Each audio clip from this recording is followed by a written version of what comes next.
You're standing next to a soccer field, which is a lot of people will tell us it's your first love. Talk to us about your attraction to the game of football and how it was almost difficult for you to change and find another second love later in your life as a 13-year-old. Yeah, man. Football was my first love. It's something that I loved. I really enjoyed doing, and even today I still have that love for and passion for football. But unfortunately, I just can't keep playing it anymore because of the career that I just chose and took. But it was really a nice path for me as a left winger. Taking and coming back has been that for me, and it was really nice, and I enjoyed it more than anything else. And then later on, becoming a track star, it became more and more difficult for me to just stay away from football, and then eventually I just had to decide and just stop football for a while. Let's talk about that decision when you left football and you joined athletics. Who inspired you? Who basically took you out and said, "This is what I've seen you. Please concentrate a bit more on this"?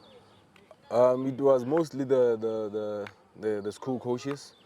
They saw I had true potential in athletics, but I had the love for football more than anything else. So what happened was they just asked me to just try athletics just for a year and see how it goes.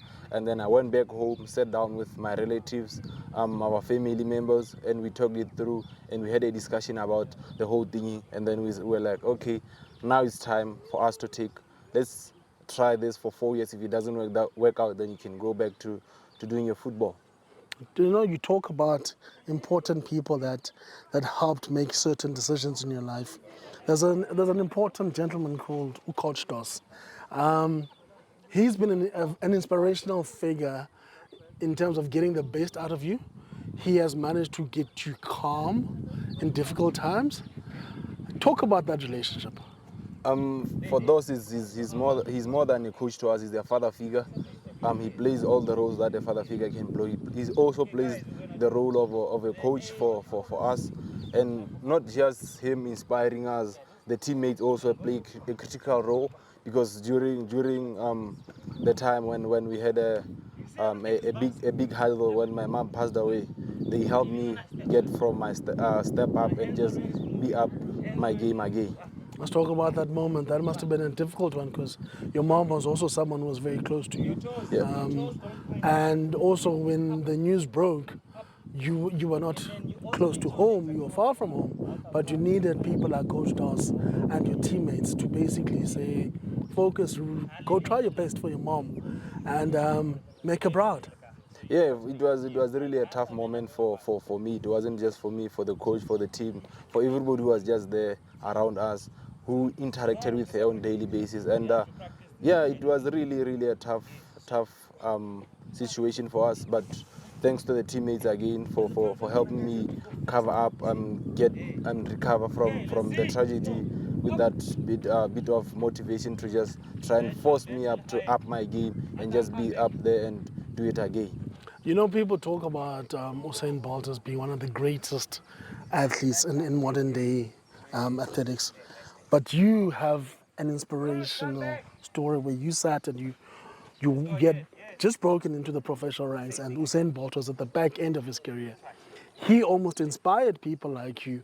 You saw Wade van Niekerk, for example, breaking the world record. Talk to me about the people like that who have always whispered in your ear and said, you can do this, believe in your talent, run as fast as you can. I mean, Usain Bolt really played a critical role. He inspired a lot of us. We wanted to be up like him, dominate for the longest possible.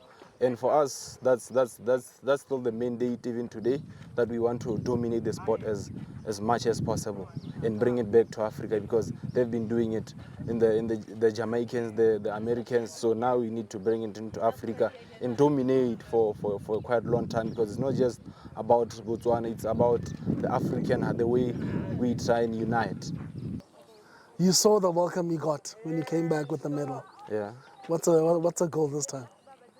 Yeah, that's still the goal. That's still we want to bring as many gold medals as possible back into the country, and we don't want to have that dry up of athletes in Botswana where they don't have we don't have athletes in the next 2-3 years. So we are still trying to bring as many juniors as possible. And I believe on next year, May 2026, when we have the World Relays, we're going to see a lot of youngsters being filled on the 4x4.